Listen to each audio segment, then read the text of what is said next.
আজকে বাসার সবার জন্য মোমো বানাবো। সকাল থেকেই ভাবছিলাম মোমো বানাবো, তাই আজকে গোসল করার আগে মাংস সব মোমোর জন্য রেডি করে তারপর গোসল করতে গেছি। গোসল করে এসে এখন মোমো তৈরি করব। মোমোটা রেডি করে রেখেছি। একটু রসুন কুচি দিলাম, 2 কাপ পানি দিব।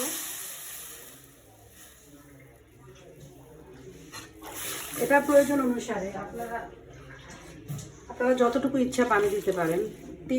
3-4 কাপ পানিও দিয়ে দিতে পারেন। তারপর আমি দিব টমেটো সস। টমেটো সস আমি এখানে প্রায় 2 টেবিল চামচের মতো দিব।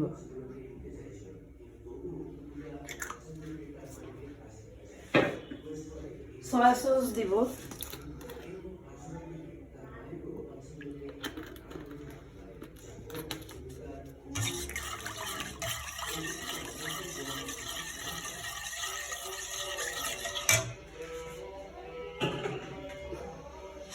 একটু গোলমরিচ দিব।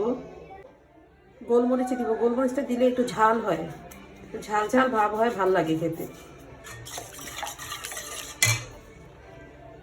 তারপর একটু লেবু দিব চিপে। লবণ দিব পরিমাণ মতো, কারণ ওটাতে লবণ দেওয়া আছে, মোমোর মধ্যে লবণ দেওয়া আছে। আর আমার এই যে মোমোগুলা, এই যে দেখেন আমার মোমোগুলো আমি বানিয়ে রেখেছি।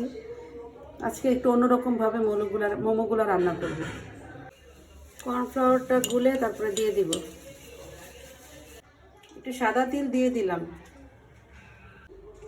এবার মোমোগুলো দিয়ে দিব, একটা একটা করে মোমো এখানে দিয়ে দিব।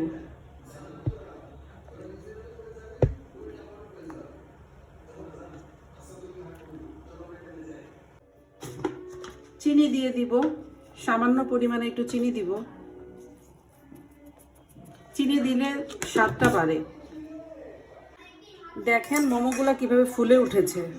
এখানে কিন্তু আমি কোনো সোডা দেইনি, কিন্তু এই যে এই লিকুইডটাতে দেওয়াতে এগুলো কেমন ফুলে উঠেছে। আপনারা কিন্তু ইচ্ছা করলে এটা ভাপ দিয়ে নিয়েও খেতে পারেন, এই সসটা বানিয়ে খেতে পারেন।